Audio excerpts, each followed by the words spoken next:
Hello. We would like to welcome you to Taco Technique Tuesday. Let's get on with the technique. Boop, boop, boop, boop, boop, boop, boop, boop, boop. Hello. I'm Adam Lerner. Here we are at A4 Fitness, CrossFit and Boxing in West LA. And I'm here with the number 11 ranked lightweight in California, Chris Taco Padilla. And today we're going to show you why, for a short time, Conor McGregor was able to control range and win a round or two or three against Mayweather before he kind of mentally fell apart and was broken down and couldn't deal with the experience and speed of Mayweather. So what he was doing effectively was he was controlling range, controlling the opponent, controlling the head of Mayweather, especially as Mayweather shelled up and leaned forward. So if we're controlling range properly, we have enough space. Let's get this way, make sure we're right. If we have enough space, the opponent can't reach us, right? So that's what we're looking for. At A4, we call that COD, which is circle of death, maintaining a certain spacing, a certain circle between us. So if I were to reach for him, he's going to just pop back. Okay? If he reaches for me, I will just pop back. Okay? That's how I'm going to maintain spacing. So McGregor was doing a pretty good job of that. He was also reaching that lead hand out there. In his case, that's a southpaw lead hand.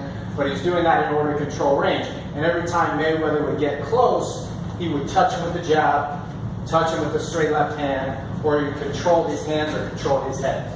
Okay? So if he's stepping forward and he's shelled up and his hands are high, then I'm going to control that hand and turn him. Or I'm going to hit him with a combination and then control that hand or that head and turn him. So that's what McGregor did really, really well against Mayweather early in the fight. And that's why he was able to control distance and control the opponent and get his volume off without getting hit back as much. So one of the things that was happening was as soon as he would finish his own combination, he would turn Mayweather, or he would grab him by the waist or by the shoulder and step around and get behind Mayweather. Okay? That would put him in a position where he can hit Mayweather and he can't be hit back. Okay? So he was in a good, safe position. As the fight wore on, he stopped making sure that he maintained range. He started getting a little lazy with his feet, and then that Mayweather lead right hand started cracking him right up the middle, and he stopped being able to be at a spacing and at a range where he could control what was happening. All right?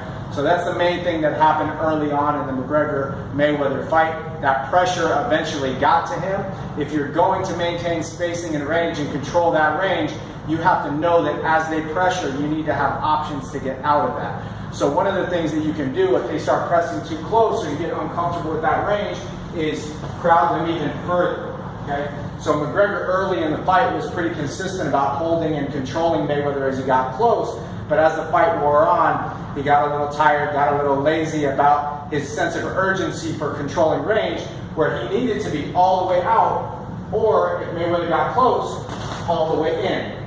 Where he got stuck was pausing and trying to fire with Mayweather in the middle, and that was when he was getting hit with the much sharper, harder punches than he was able to give back. All right, so that gives you a sense of how to use range and how to control range and continue to dominate a fight as it goes on with somebody who's trying to pressure you and get in your chest. Any more questions, go to a4fitness.com. This has been Taco Tuesday.